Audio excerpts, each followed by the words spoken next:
I'm gonna swallow. Swallow, don't spit. No, I won't. I promise. I meant me. There's lots of shit in here.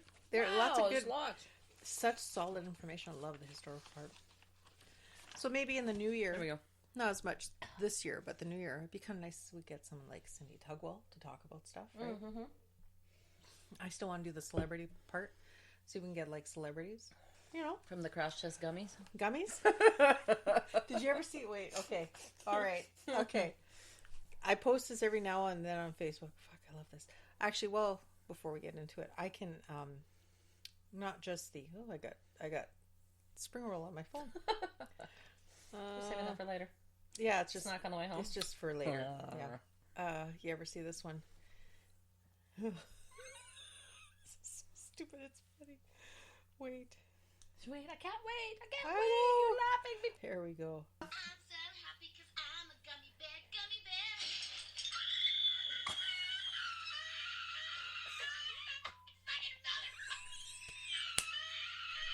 Oh my god. Oh, I guess there's only One thing way to out of do. this.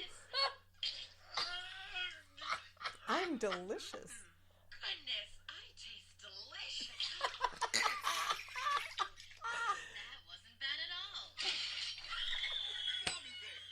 Candy this delicious gets you up your own way. Motherfucker. I love that. I think I'm just gonna repost that one. Oh again. my god. Was that not worth it? That was so worth it. Oh my god. Gummy bear. So now when we're saying crash Bear. test gummies, that's what you're going to be thinking of now. Yeah. Jeez, I taste delicious. I taste delicious. It is in 30 seconds. It is every emotion conceivable. It really Pretty is. much, yeah. Kind of rounds that out. Yeah. Beer out the nose. Oh well. Beer out the nose. So Okay. here we are again. Welcome to the third and final chapter of the Park Theatre MB Podfest. You know, technically, it's not really MB Podfest at this time. Let's just go with the Park Theatre. I'm glad we got the opportunity to be at the Park Theatre because it's such an old, lovely, beautiful, remodeled and renovated Very cool. theater. Renovated, Very comfy. very comfy. Renovated being the key. Uh-huh. Dun, dun, dun. So we're glad we got the opportunity to be in there for MB Podcast, but this is really part 3, but it is the finale. A query of it. It is. It's And a query. just like we like to concentrate on all locations in the city that are haunted or speculatively haunted. So speculatively. So we found out that the Park Theatre is in fact indeed haunted. I know. Ooh. With good reliable info as well. Yeah, the owner. Yeah, the owner. That would be pretty good reliable info. That's right. So with every good location and every good haunting, there's the history. We fucking love history. History rocks. Did we do Giving Up the Ghost? Did we say our intro? Not really. Well, Welcome. Well, I don't know, but we've been talking for like 12 minutes. We're gonna have to cut all that I shit know. out. Anyway, but this is Jas, And Sher and you're listening to Giving Up the Ghost from the cave. Ooh. This may coincide with Halloween week in the cave. We're in the pod cave, and Saturday night is all right for podcasting. It is, and so is Bud Light. Okay, now we can clink. You Now have we a full. can clink. I have. Well, There. it's not full, but Ching. chink. That was a pretty pathetic Clink, chink clink. as well. Yeah. Thank you to everybody who's come back. All let's say 8. Let's up that number 8. Yeah, 8 would be good. Yeah. Please, please, please, if you like what we do, get in contact with us. Even if you're not from Winnipeg, Manitoba, why are you listening to us? We're If you're curious. from California. Everywhere, like Or- Indonesia now. Yeah. Really? I mean, everywhere. I could like look up our stats right now. Indonesia. Yeah, that was the other day too, and I'm like, is that right? That We got doesn't New sound right. Zealanders. We have New Zealanders. I never checked our stats for today. Again, I'll edit all this out. This lag, drag. Lag, Lag. But yeah, like, thank you for tuning in. Contact us at givinguptheghostpodcast at gmail.com. Tell us your stories if you just want to chat, if you just want to say hello. Yeah, Facebook Messenger us. Those are Facebook. good too. You go, hello. Twitter kind of sucks. I'm sorry, Twitter. Twitter does kind of suck, yes. Tweeting is for the birds. So I'm not going to whittle down our stats for today, but the geolocations is what I can do because we are with Spreaker. Spreaker Deutsch. So let's say in the last month, okay. Yep. 84% of our listeners are in Canada, 11.48 in the United States, 1.12 in Japan, and then it dwindles down from there. India, Argentina, Indonesia, Belgium, Germany, Venezuela, Mexico. Seriously. It's like one person listening in every Yeah, country. That like- is so friggin' weird. Yeah, like Atlanta. Venezuela? Venezuela. Who the hell? I don't know anyone don't from know. Venezuela. Learning another language, I don't know. Not, Oh, I'm God, not trying to don't. be insultive or anything, but please don't learn from us. you know, They'd be like, like- hello, how are you? Fuck you too. hello and fuck you too. Yes. Not being insultive. Like, No, we no, love but really. all people, all languages, like, are cool. I wish I knew more Oh, I wish I languages. knew more Just for languages, the too. swears. No, I probably know. a few Email swears. us some swears. Email us what it is in your country, what giving up the ghost translates to. That would be so cool. Oh, that would be I would cool. love that, especially for Halloween. That'd I be a don't even nice know what it is gift. in French. I don't know. Where's my child? I don't even know if you'd know that. The translator. What's a ghost? So, you Ghost know, is probably a specter of some sort. spectre probably. Yeah. But apparition. Apparition. Apparition?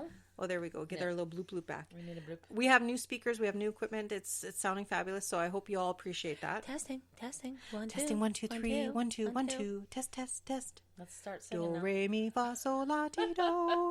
No, I was thinking more like Led Zeppelin or something. Oh yeah, no. I had flashbacks no. to my Karaoke days. no, to my boyfriend that was in a band.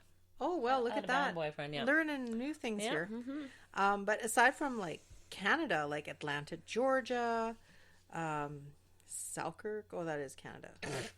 But the stats out there, I got to get more specific. But I know. Cool. thanks for listening to us. And we have 504 or 505 Something. followers, likes know. on Facebook. Please follow us Facebook, Yeah, Instagram, follow us. Damn it. Twitter, whatever you prefer. Tumblr, we're Actually, on don't Tumblr. just follow us. No, interact Don't with just us. follow us. You like us, damn it. And then Like follow us, us as well. like us, follow us. Tell your friends, because all the cool kids do. Yeah. Yeah, we want more people to tune in. I want more people to like I want me. more people like me. I have esteem issues. My friends are ghosts. Yeah. But so we're going to do a little bit of history of the Park Theatre. And by special request, Eric Casselman, I believe is the last name. He is the owner of the Park Theatre. He's owned it since 2005. And he has done all of the renovations. Like, this man is miraculous. He's transformed it into a dumpy, old, rundown theater that nobody wanted, so close to demolition. Right. He took it and he transformed it into a world-renowned venue. It's really cool. I like where it is too. It is. It's got that feel. The front is so I don't know, underwhelming kind of, because it seems like it's like on a little, I don't know how to explain it. It's like when you're walking by the little businesses and it's like you open the doors and you're like, ba-ba. I'm like, oh, Yeah. cool. This Yeah. is really awesome in here. It's got a really Yeah. nice setup. It's got a really nice venue for up front. It's got like a nice reception area, a nice bar area. Nice bar. I've used it. I've used it many times.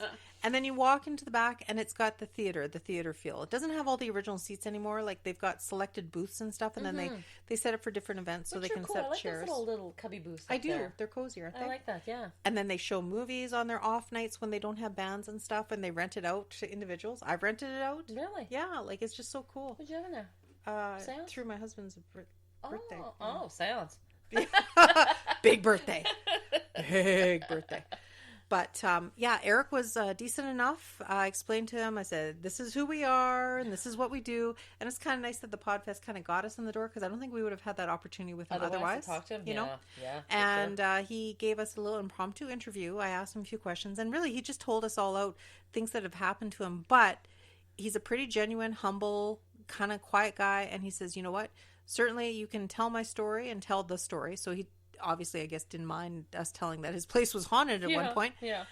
But that's like, a lot of people would be compelled to that, though. That's, I think, more of attracting than anything. Could It very wouldn't well care be. keep But you know people what? away. It depends on what your idea is about Your- it, right? your mind if frame, you're like, I guess, right? if you're like going, oh my god, if people know it's haunted, Yeah. they might not want to come. So after Right, me and you know. Cher share some history, we did a deep dive. Cher likes to share. Cher likes to share. I like to share. She's very sharing and caring and daring and bearing and all that good stuff. And once we tell the history, because we fucking love history, we will then tell you the interview that we had with Eric verbatim, because he didn't want to go on audio, even though I did record audio, so that way I would remember what he had told me, and I will just dictate that story once we're done. So You're going to dictate? oh my, it's a Saturday night. That sounds like something I'm going French. to dictate. And now we've transformed it. Enunciation. And now we've transformed it into a perverted podcast. It doesn't take much, does it? Fucking the ghost? Oh my. Ghost love takes on a whole different connotation. yeah, I might edit that out. Yeah, That sounds edit nasty. that out. That's bad. I'm not that nasty, really. Bad, no. But if you want to read the first about the origins of the park. The origins of the Park Theatre at 698 Osborne Street are a bit of a mystery. Really, are they? The building was first listed in the 1915 Henderson Directory and was certainly open by July, as that is when it first mentioned in local newspapers. That first small announcement indicated that the theatre's manager allowed the Riverview Red Cross Society to host a picture show. A picture show! Picture show. Yeah. As a wartime fundraiser. The following week, the Riverview workers were given the receipts for the day as a fundraiser of their own. Oh, okay. The first manager was Alexander McKinney, who lived 3 doors down at the Oakwood block. It is likely that he was the owner as well. The first manager was Alexander McKinney, who lived 3 doors down at the Oakwood block. It is likely that he was the owner as well. Listed as employees in the 1915 Henderson Directory were Hubert McKinney, Alexander's son, and the theatre's pianist, George Hollings, projectionist of Logan Avenue, and Phyllis Dobson, musician of 547 Rathgar. The park may have struggled under the McKinneys. Aside from the 2 small notices, July of 1915, the theatre was not mentioned in either newspaper again under their management. That's pretty bad. In September of 1915, a consortium of new owners... Qu'est-ce que c'est? Consortium? No. Messrs. Salvage, I guess? Messrs. Salvage, Davis, Watson, and Little took over the park and reopened it under the same name on Labor Day of 1915, boasting that it was under new management and showing better pictures. In October of 1916, the same group took over the Star Theatre on Main Street. Ew. Oh. The Henderson Directory lists E. Parrington Salvage as the working manager of the Park Theatre. He was also the choir master and organist at St. Luke's Church. The initial week's offering was 5 nights of entertainment. On Monday and Tuesday, it was episode number 1 of the serial, The Black Box. Thursday was episode 1 of the serial Who Pays? Live entertainment consisted of a few performances by the Orpheus Glee Singers, a male quartet. The first weekend's feature film was Maurice Turner's 1914 French film Les Puits Mitoyennes, Secret of the Well. Very good. The lineup for the weeks Très bien. that fall were very similar. Subsequent episodes of each series played on their respective nights, and the Orpheus Glee Singers were the house entertainment. The Orpheus Singers. She's trying to purr. Oh my gosh. She's so tiny, isn't she? We have our first audience. We have an audience member. Well, no, Twerp was the Twerp, audience Twerp, member. you're the audience, and you're not hissing. I'm so proud Actually, of this you. one's of underage. We should plug our ears when we swear. Oh, she's hi. Isn't she so tiny? She's so tiny. And now we trade off as you And then we read. trade off. Here, I go snuggles. There I you go. snuggles. All right, we have a little visitor. We have a teeny Alright. weeny visitor. What a teeny weeny little head. Alrighty. Now, the park enjoyed a quiet run as a combination cinema and community theater until about Christmas of 1918. Now, when it appears that movies were kind of dropping from the lineup, the 1918 Henderson Directory lists only 1 employee for the park and none in 1919, which is really odd, isn't it? That's why Yeah. I'm saying mysterious, Yeah. you know? The fortunes of the park improved in 1926 when it was purchased by Harry Hurwitz. Just 25 years old, he had already worked for his uncle, Harry Morton, in the theater industry for about half a dozen years. Meaning Uncle Henry was half a dozen, I think. Because otherwise that kid would be like really young, right? His brother Bob Hurwitz moved from their native Boston to help run things. And at the time, Morton Theaters owned at least 2 large Winnipeg theaters, the Monarch and the... I remember the Monarch and the Garrick. Yes, I do remember that. Yeah. Name. Yes, and the Garrick, yeah. Now the Garrick... And it was funny, Garrick is going to tie in when we do our Marlborough episode because they bought the Garrick. They bought the Garrick. They did, as a convention center, I guess. In 1941, they formed a partnership with Ontario's Odeon Theatres Oh, the Odeon. There and you took go. over the Walker, which had already been closed for nearly a decade, converting it into the Odeon Cinema. Hurwitz only owned the park until about 1930, but it was a time of stability, regularly showing second-run silent movies, while still home to a number of live community events and fundraisers, and he also invested in some renovations at the time. When it came time to sell up so that he could move to Saskatoon